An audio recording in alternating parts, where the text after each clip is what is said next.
So what makes the Fight for 15 such a great case study for our strategies of moving from protest to power is that it embodies each one very powerfully. So first of all, expanding the frame of the possible, opening up people's sense of imagination. As we heard from David Rolfe and others, it was no longer acceptable just to think about a nickel here, a dime there, adding to the minimum wage. What folks were able to do here was crack open a much bigger conversation about economic justice, about fairness, and about livable wages. But then they didn't stop there. They then went to the second strategy of choosing a defining fight. And instead of vaguely talking about income inequality and a fair economy, they centered on a hard number, $15.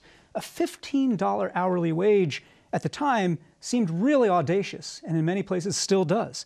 But what was great about $15 is that alone, it doesn't solve income inequality. Alone, it doesn't make work fair for everybody at the low end of the wage scale today. But what it does is it crystallizes and embodies the fight. It enables you to ask yourself, could I live on 15? Could I live on less than 15? And suddenly now what had been a bit abstract becomes concrete and the terms become defined. Well, this brings us then to the third strategy, which is finding early wins. And this was true from the very beginning. The ways in which fast food strikers first were able to have success and mobilize. And then that became a contagion of other strikers around the country. And then folks in CTAC decided, we're going to organize, we're going to put a measure on the ballot. And when that measure succeeded, folks in Seattle started thinking, we're going to hold candidates for office, for council and for mayor to account on whether they themselves are going to support $15. And ultimately, the city of Seattle did pass $15.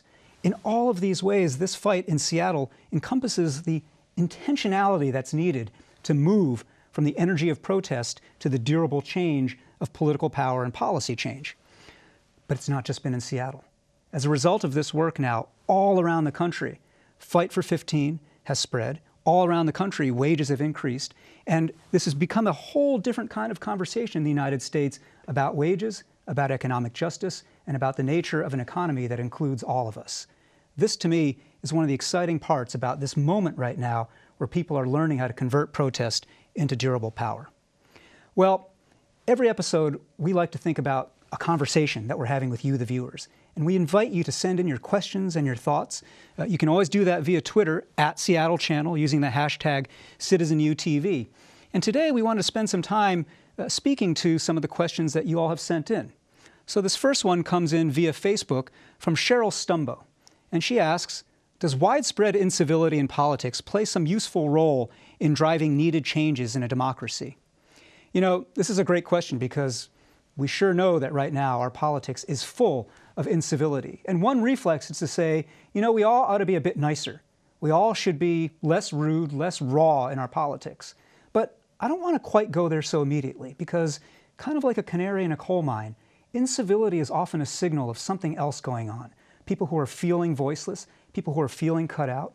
And whether you're talking about people who've been supporters of Donald Trump or supporters of Bernie Sanders, the sense that conventional nice politics doesn't cut it anymore. And you have to be angry. You have to be a little bit rude. You have to be willing to shake things up is a sign that something else working deeply in our politics needs to be heard and needs to be addressed. So I'm not for incivility for its own sake, and I'm certainly not for political violence. But I do think that when you have that kind of rawness that you see across left and right in politics, it's best not to smush it down. It's best actually to ask, what's driving that? Who's feeling left out? Who's feeling left behind in our economy and our politics today? The second question that we've got here comes from Mike Pritchard via Twitter, and it's another great question. What should children do to understand their civic power while they're in someone else's care? You know, on one level, I think there's a parenting dimension to this, but on another level, it's about us as citizens in general. If you think about what a kid learns, a kid is learning from the time they're born, from what we do and what we say.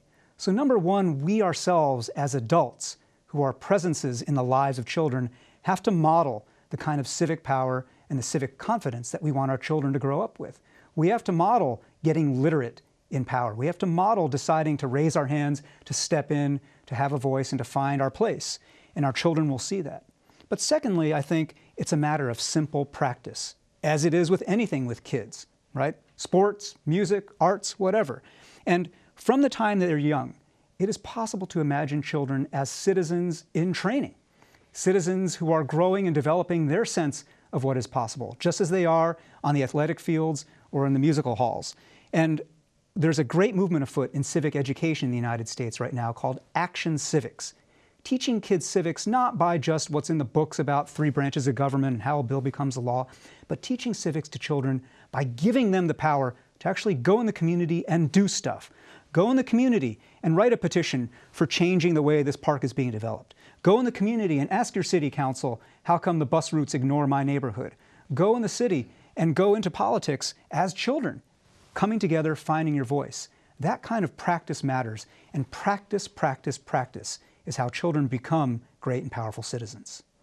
Well, these questions were great, and we want to continue this conversation with all of you on this show. And so please, again, send us your thoughts, your ideas, your questions, and we will, every episode, speak to them at Seattle Channel on Twitter with the hashtag CitizenUTV. And join us in thinking about how together we can weave not only a conversation, but a learning experience about how we find our voice. Well, that wraps this episode of Citizen University TV. Today, we've been learning about how to convert the power and the energy of protest into lasting positive political change. And the question for all of us is, how will we be co-authors and co-creators of what comes next? What follows the protest and the rally and the march? On our next episode, we're going to explore a related question, which is simply this: who decides? Who sets the agenda in any arena of politics and civic change? Join us for that episode. I'm Eric Liu. This is Citizen University TV. Thanks for watching.